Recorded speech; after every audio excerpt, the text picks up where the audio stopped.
Alright, welcome back. Today I want to just share with you a shortcut for finding zeros of a factored form polynomial. And you might find the shortcut when you were doing it the long way, but I think sometimes on things like the SAT or ACT or other standardized tests when you're trying to go fast, shortcuts are helpful, especially if you already understand what's happening and you're just trying to solve some problems quickly and don't want to get bogged down in all of the writing of an equation.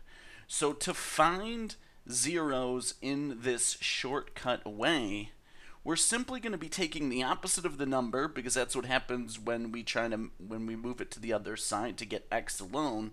We just take the opposite of the number, and then if there's a number in front of the x, we're going to divide by that number. So let's show you what I'm talking about.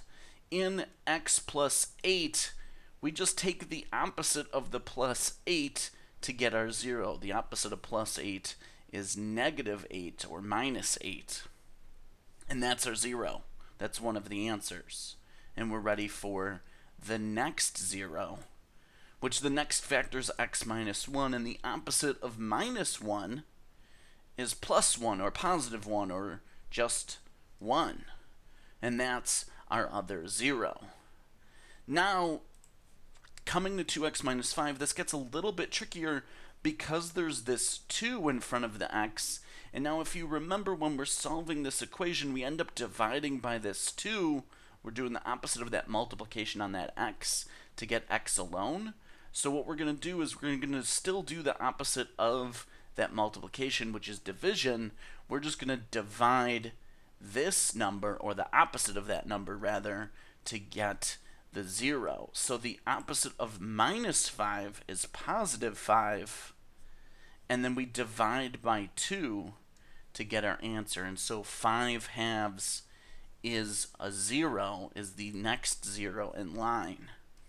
And now lastly, 7x plus 6, the same thing. We're going to divide by this 7 and take the opposite of that plus 6. So the opposite of plus 6 is minus 6, and then we divide by that 7. The opposite of that multiplication that's happening between the 7 and the x is division, so we divide by that 7, giving us an answer of negative 6 over 7. Now, I'm going to say that this could be confusing if you're not super comfortable with solving for x already, like I did in the last video. Students at times will want to say 7 over 6 or negative 7 over 6.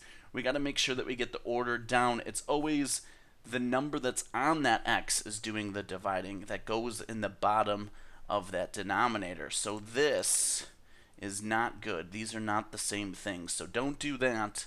You want to divide always by the number that's on that x.